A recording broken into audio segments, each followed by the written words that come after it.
Commander Elena Vasquez adjusted the quantum navigation array one final time as her ship, the Meridian, dropped out of hyperspace at the edge of the Kepler 442 system. The readings on her screens made her breath catch.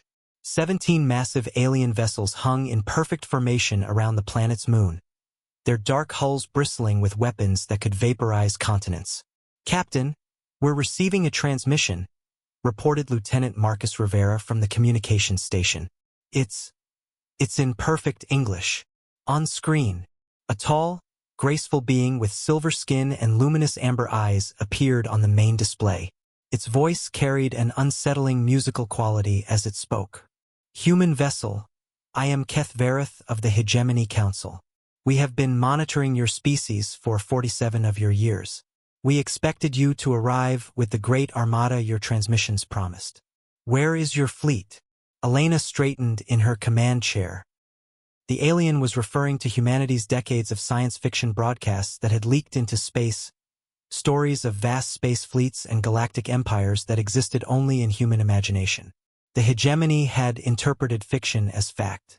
"This is Commander Vasquez of the Earth vessel Meridian. I'm afraid there's been a misunderstanding. We don't have a great fleet." Keth Veritha's expression shifted to what might have been confusion. "Impossible. Your broadcast spoke of ships numbering in the thousands, of warriors who conquered star systems. We have prepared our entire 7th battle group to face your armada." Elena glanced at her science officer, Dr. Amara Okafor, who was frantically analyzing the alien ships. Amara's face had gone pale. "Commander," she whispered, "their technology is centuries beyond ours. Those ships could glass Earth without breaking formation." But Elena noticed something else in the alien's demeanor. A subtle tension, almost like nervousness. The hegemony had spent decades preparing for a war against an enemy that existed only in human stories. They had expected a massive space battle, and instead faced a single research vessel. "Keth Verith," Elena said carefully, "perhaps we should discuss this misunderstanding. May I come aboard your flagship?" "You would board our vessel? Alone? This is most irregular." Hours later, Elena found herself in the alien command center, surrounded by beings who towered over her yet seemed oddly hesitant. Tej Verith led her to a vast chamber filled with tactical displays showing Earth, its defenses, and projected human fleet movements that would never come. "For decades, we prepared," Keth Verith explained. "Your transmission spoke of Captain Kirk's enterprise of star destroyers of the colonial fleet.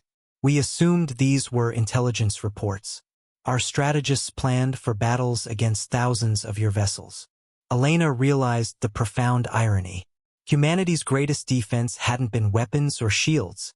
It had been imagination.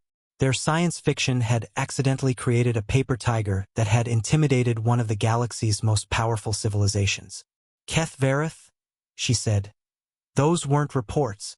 They were stories, entertainment, fiction. We create them for pleasure, not as historical records." The alien commander was silent for a long moment. "You craft detailed accounts of galactic conquest? For amusement?" "Yes, we imagine what could be, not what is." Keth Verith turned to his officers, speaking in their musical language. Elena caught fragments through her universal translator, words meaning creative capacity and unprecedented imagination. "Commander Vasquez," Keth Verith said finally, "we have made an error, but perhaps not an unfortunate one. A species that can envision such vast epics purely for entertainment. This suggests a mind capable of extraordinary innovation.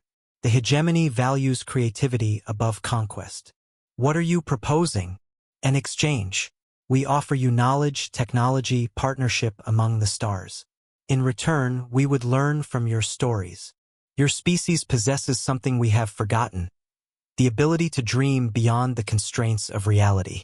Elena smiled. Humanity had accidentally bluffed its way into the galactic community with nothing more than imaginative storytelling. Sometimes the best weapon was the one that existed only in the mind. As the Meridian prepared to return to Earth with news that would change humanity's future, Elena reflected on the strange turn of events. They had come seeking first contact and found that humanity's greatest strength lay not in the ships they could build, but in the worlds they could imagine. The aliens had waited for a fleet, but one human ship, and the power of human creativity, had been all it took to secure their place among the stars.